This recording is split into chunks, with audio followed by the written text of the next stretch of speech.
It's the first broadcast of December. How the hell did we get here so quickly, my dears? The first broadcast of the month. So in that spirit, it's time for me to remind you to subscribe to the channel, especially if you have found yourself accidentally unsubscribed. I've got one viewer. I see you. Don Mayhew, your subscriber name is Don Mayhew.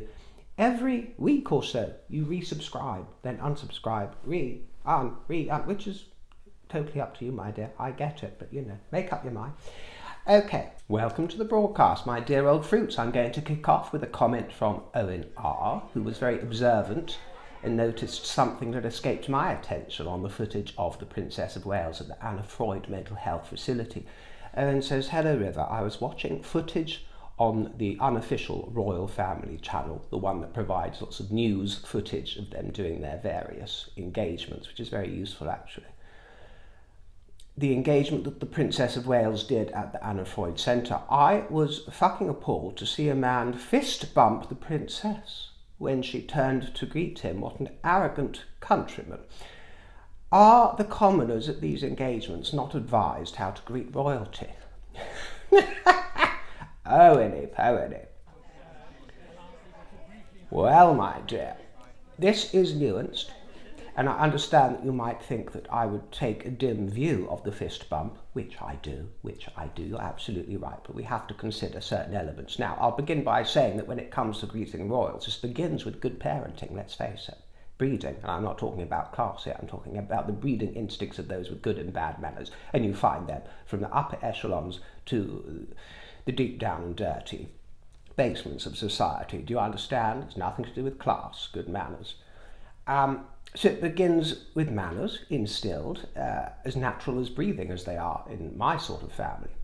And perhaps yours, I'm sure, my dear, but civility, sophistication, you know, having an appreciation and a respectful hierarchical status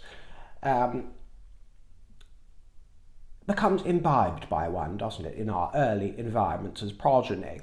Although there are no guarantees, by the way. I've known of many good and decent families out there who have done everything that they can to do right by their children, only to have them go awry, go astray, be influenced, or branch off on their own apple tree, because even good and decent apple trees produce the odd rotten fruit, don't they, my dear, and the maggots get on in there. Of course, the next part of the equation is schooling.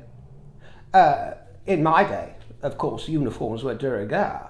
I'm glad to say that they still exist. I had some nieces and nephews out recently celebrating or commemorating Remembrance Sunday.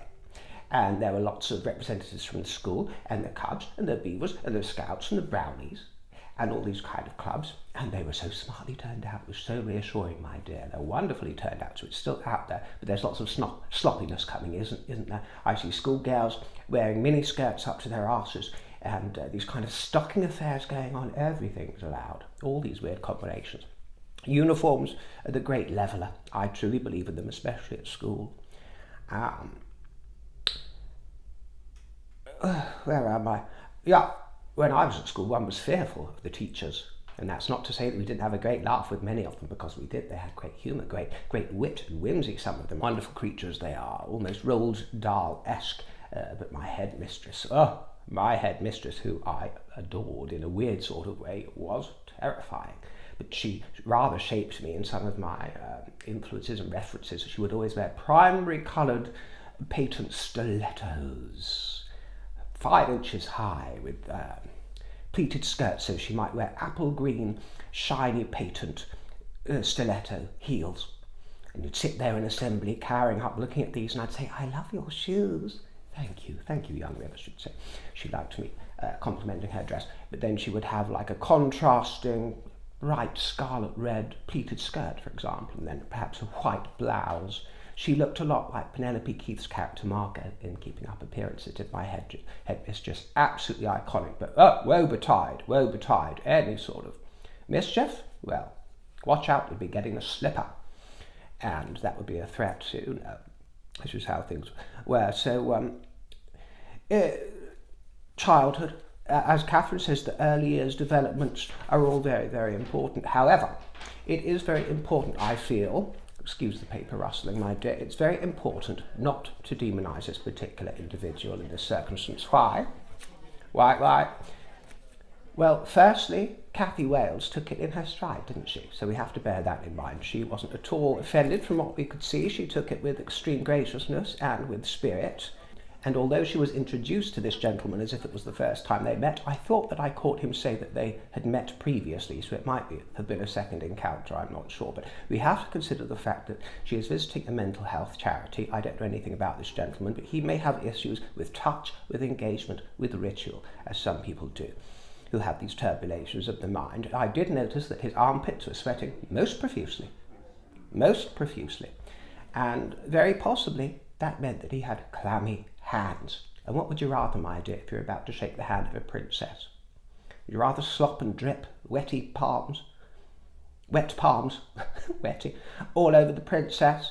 Or would you perhaps just think, oh, I'll just give her a fist pump and spare her all the messy? This is why gloves are so important, you see. Do you see? Do you not understand? This is why I say that Catherine should wear gloves, as they all should, to protect them from the hoi polloi, from all these thousands and millions of germs. But they want the human touch. They want to touch palms. But, I mean, the mind boggles where all those palms have been, my dear, and those fingers, thousands of them. I mean, it's unsavoury to think of, really, because people don't have the best hygiene, even if they're healthy. But as for this gentleman, we have to consider that. We have to consider the fact he might have been infectious with something.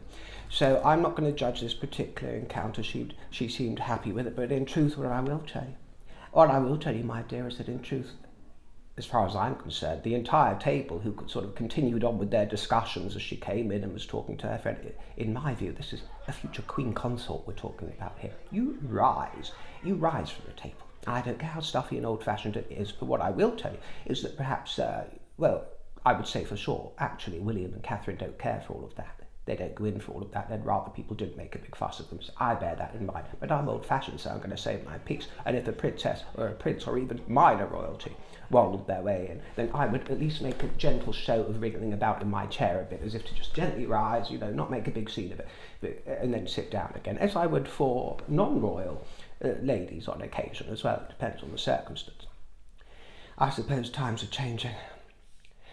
But that's what I'd do, you see. But what one doesn't do, as this gentleman appeared to do, is to sort of lean back in one's chair as if it's a sun lounger, and as if you are greeting a deck chair attendant as they do the rounds, do you understand? But as for Catherine, she was looking quite divine, wasn't she, with sapphires adorning the royal earlobes, Hugo Boss heels, and the dress was bespoke Amelia Wickstead, and she was ravishing for this visit at the mental health charity for children Anna Freud. Catherine is patron of the charity, and she was there to discuss the crucial role of relationships and connection in shaping the future lives of babies and young children. And this comes as the Royal Foundation Centre for Early Childhood launched a new project with Anna Freud to enhance the skills of health visitors to support early social and emotional development. And look at the little one here. Isn't that absolutely adorable?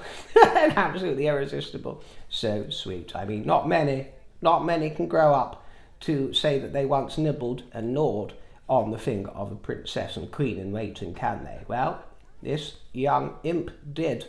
And Catherine evidently enjoyed the encounter immensely. There were well-wishers from all across the kingdom, actually, including young Rackham here, with a rather peculiar headwear there, peculiar millinery. Not sure what's going on with this sheath, but nothing perturbs the princess. And it was reassuring, wasn't it, to see the king at St Mary Mag's Church in Sandringham on Sunday in his warm overcoat for winter. The queen was in green and a fairy hat. And actually I was thrilled to see the queen, thrilled to see her in a very deep red at the Biennial Rifles Award dinner at the Guildhall. And as Colonel-in-Chief of the Rifles, Her Majesty was draped in the King's embroidered couture robe that's so delicious and that was given to Charles during his visit to Saudi Arabia in 1988. Camilla was joined by the Duke and Duchess of Gloucester. Oh, Gitty Gloucester, oh, she was a serene sensation in green, always utterly serene, completely royal and a total inspiration. The emeralds this time are particularly impressive and luminous and luminescent. Oh, those stones. And Prince Richard, handsome, our darling Dickie, he was in fine fettle. And our golden trophy, Sophie, glittered silver in midnight blue. It was actually a stunning display of coordinated colour from these female royals, red, blue and green, all plush, all velvet. just like my old bedroom carpet, my dear. When I was a teenager, I had a very plush red, just like that red that we see on the Queen here. It's exactly what it looked like. You know, it's a very luxurious carpet in my bedroom, bright red. And I wonder why I couldn't sleep at night sometimes. But then they do say it's the colour of sex, don't they, for a boudoir? But yeah, that's what it brought to mind for me. The Queen was surrounded by handsome men, and she brought to mind to me one of my heroes, Catherine Parker from Working Girl, as you know, one of my favourite movies. Yes, that's what she was, surrounded by handsome men in her bright red. And it was gorgeous as the Queen spoke with gravitas and purpose, spending time with her guests to recognise the excellent achievements of the regiment. And one of the announcements she made during this speech was concerning her Equerry, who for the last 3 years has been Major Ollie Plunkett. And don't quote me on this because I might be wrong, but I believe it was her first ever Equerry. And, you know, he's done his stint. And she announced at the Rifles dinner during her speech that I would like to say a huge thank you to Major Ollie Plunkett, who has been my staunch Equerry for 3 years. He has excelled in everything he has done for me. And there are lots of ladies out there who would love Major Plunkett to do something for them. I'm not among that number, by the way. You know, lovely guy, but not to my taste. But you know, the papers have been calling him the hot Equerry. Well, that title came by osmosis, but let's face it, Johnny Thompson was the original hot Equerry, and it was me that popularised that notion, wasn't it, my dear, with my hot bodyguard montage video. Remember that one? It was very popular, took the world by storm, and of course it made its way into Johnny's own attention, and then that of the royal family members, all the way to the top. That is how so many became au fait, including members of the royal family, the Queen's companions, many in the aristocracy and beyond, came au fait with the River broadcast and fell in love with my charms, my dear. Lots of it was through that vignette, that video itself. So, you know, he was the hot Equerry, let's face it. Let's not get it twisted. Let's keep titles in their rightful places. That title isn't inherited. Not to say that Major Ollie Plunkett wasn't a handsome man, and not to say that the new one won't be. What was his name? The new one is called, oh, you couldn't make this up. You couldn't make this up. They hand it to you on a plate. It's better than fiction, is it? Major Treasure. Major Rob Treasure. Isn't that something? You could not make it up, but that is the new name. Oh, what a treasure we're going to have here. Again, not my type, my dear. I mean, these are boyish Equerries. I like a man, don't you, my dear? You know, a seasoned gentleman. And I'm not just talking of age, but in mind, you know, whether they're younger or older, but in mind. Some of us like a man, don't we, my dear? Not these boyish ones, but perfectly fine for an Equerry. Now, just for a moment, I'm going to show you an old WhatsApp message that I sent in 2018 regarding Meghan and my thoughts on her in the old days. I have shown it before, but only years ago, I think. So for those of you that have already seen this and know about it, just skip ahead, my dears. But there are plenty of uninitiated out there who might be interested to see what I wrote so long ago and my insights. In response to Jacka or Yaka, who said, "Dear River, what did you think about Meghan in the beginning, before she married Harry? What was your first impression of her, your gut feeling? Many people genuinely liked her and the way she and Harry looked together, just to change their opinion later. Were you one of many of us, or you had a feeling even back then that something was off?" Well, you have to understand, Jacka. Indeed, I am a great lover of royalty, always have been. I always found the Queen, in particular, to be spellbindingly magical.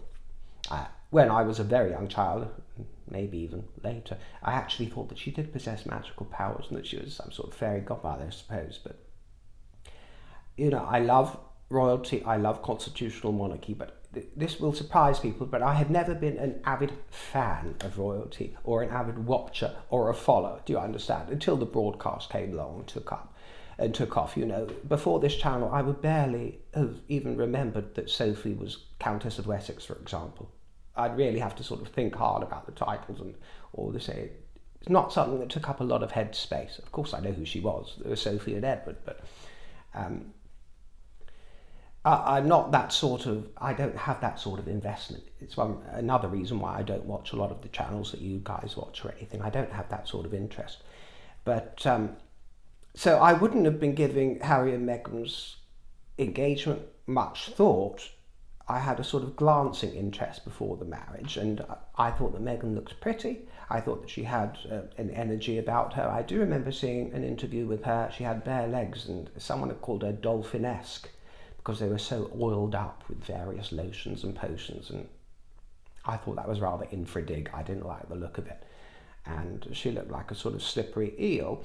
But other than that, I had nothing against the girl. I didn't watch the wedding when it happened. I watched it the morning after a big night out. I'd been out all night long. And I came home at 10 o'clock, and I think I was sort of, as they might say, coming down. Yeah, I was coming down. So it was probably a little bit more emotional than I might have been, tired, ruined and emotional. And I texted my friend telling her that I sobbed like a baby. It was so beautiful, aside from the preacher, and I didn't like the Queen's ensemble. Yeah, the Queen had worn green and purple, and yeah, she looked magnificent. Of course, it just wasn't to my taste. And as you've told me before, I'm actually wearing green and purple today, aren't I, my dears? But when I've worn more of a block-coloured affair with green and purple, you told me that it reminds you of Mardi Gras over in America. Was it down south? I can't remember, New Orleans or something. But yeah, it put me in mind of that sort of colour combination, and I didn't find it particularly satisfying. But I did love watching the service. I thought it was so beautifully executed. And of course, these things get picked apart. Everyone's since decided that Meghan's gown wasn't cut very well and all this, that and the other. Well, I'll admit I didn't notice any of that. I thought she looked a rave, and I thought that under great pressure, because of course there had been a lot of drama leading up to the wedding, so no doubt I've noticed all of that, concerning the father and everything. But considering all that pressure, the eyes of the world, you can't take away from the fact that she glided the aisle.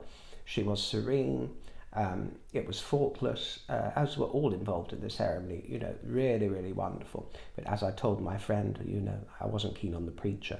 It just went on and on and on, didn't it? A few of those moments, what a glorious day it was. And what really hit me was when she walked through, and the little page boy that we've spoken about before, his eyes lit up with all this sort of overwhelmed by the music of the moment, and music had a lot to do with it, especially the traditional openings, the requiems or whatever they were. Wonderful. No, requiems are funerals, aren't they? I can't remember. But you know what I'm saying, darling. There was a beauty about it. I enjoyed that. But then I told my friend, I said, I sent her the link to the video, and I said, immerse yourself in headphones and see if you can't resist, or see if you can resist, a lump to the throat as she glides the aisle. My fave bit is God Save the Queen at the end, although they annoyingly panned away and missed her curtsy to Her Majesty. Yes, a lot of people didn't realise that in actual fact she did curtsy to Her Majesty, but really annoyingly. I mean, who was in charge of the editing there? They panned to another camera and the moment was missed. That's the most important moment. You can view it from above. There is an aerial shot of it happening. It is there. She did curtsy. It's a shame it wasn't seen. But this is where it's interesting and shows my discernment. I also told my friend I have my reservations about her, as she is too liberal and politically outspoken for royalty and not deferential. But she was very graceful. Bride. That's not bad, isn't it? I mean, okay, I didn't perhaps get her number entirely in the first instance, but I think that actually reflects rather well on my discernment, even if I do say so myself, because yes, I did sense something that was not a good fit, didn't I? And I pointed to two elements that have become so very prescient in recent years, namely the fact that she was outspoken and not deferential. I was spot on, wasn't I? Outspoken politically. These are the things, these are the ingredients, the qualities that went on to damage so much in years to come. But I did have an optimistic outlook on the whole affair, which I think is the way that we should be, not too cynical. I was complimentary about her. I was celebratory. There was certainly no sense of what people might tar her critics with, this sort of little Britain, little Englander outlook of, oh, we don't want her in the club, and she's not right, and she's not from the right place, and she doesn't look the right way, and her skin's not the right colour. No, none of that bullshit there. We didn't give a shit about any of that. I mean, there might have been some reservations about the fact that She was American rather than Afro-American, or whatever she might tell us, 43% Nigeria, because of the culture clash. But other than that, which are all perfectly valid, not even concerns, but reservations to have, I was welcoming in tone. So I hope that clears it up for some of you. Yeah, I had a healthy attitude towards the girl, but nobody pees on my leg and tells me it's raining. And as was obvious from my comments there, I could smell the bullshit round the corner, couldn't I? So, I was going to give this girl a chance, and I was going to give her every hope that she would do well, but I could sniff it. I could sniff the trouble that was looming, and I was bang on the money.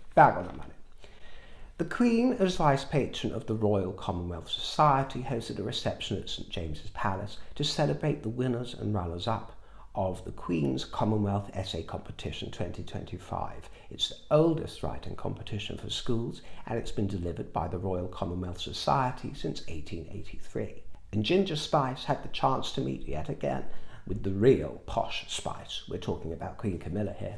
Jilly Brandreth was there. He always turns up, doesn't he? Bellowing something. Poor old Joni Armour-Trading. She almost jumped out of her skin there. Giles, dear, tone it down. And there was some exotic dancing, which was a riot of colour. And the Queen was also busy at the Booker Prize reception, and I was charmed and I was thrilled when the Queen met Sarah Jessica Parker. Yes, I love the gal, that gorgeous smile, and it's reassuring to see Americans curtsy for British royalty. I think it is very respectful. It's optional, of course, no one's forced into it, so it was her decision. Some Britishers do, some don't. Not everybody does these days. Some get fist bumps, as you know, my dear. But many Americans do relish and completely enjoy participating in the ritual. They absolutely fucking love it. And, you can observe the atmosphere of hierarchical and rankly respect, and it does not diminish them as Americans or humans, or their standing as fruits of a breakaway republic. No, it doesn't. You can never go wrong with good manners and respect, my dear. And Carrie Bradshaw would approve of the Queen's polka-dotted ensemble, I thought. Very chic. This was at a reception at Clarence House for the Booker Prize in a celebration of writing and creativity. Have any of you signed up for this charity auction? Because our King Cozy Socks is going to be selling off Christmas stockings. Yeah, he is. But wait for it, they are made from the old curtains from Sandringham. And these old drapes have been transformed into 25 ornate stockings to be sold to raise funds for the King's Foundation.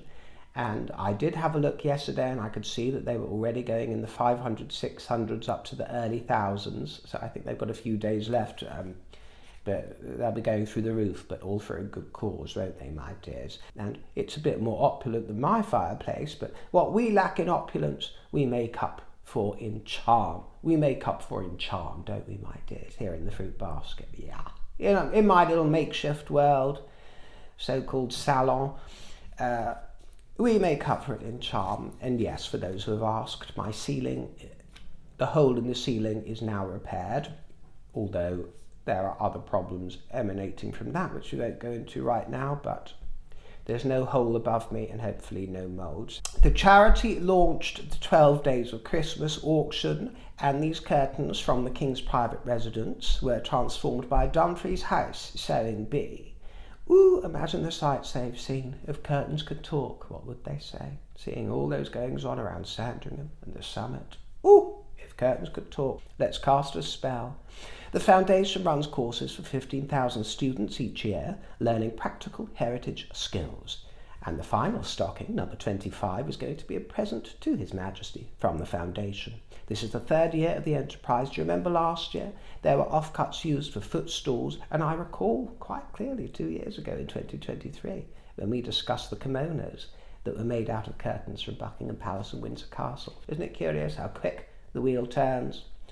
All we need now is a rendition of Doe a Deer. And this very dear female, the Princess Royal, was surrounded by chunky-thighed testosterone at Murrayfield. Isn't that a glorious vision? A glorious, glorious vision there. Of the princess, of course, my dears. In her role as patron of the Scottish Rugby Union, Princess Anne visited the team as they took part in a training session. I once entertained, should we put it that way, my dears? I once entertained rugby player from Huddersfield.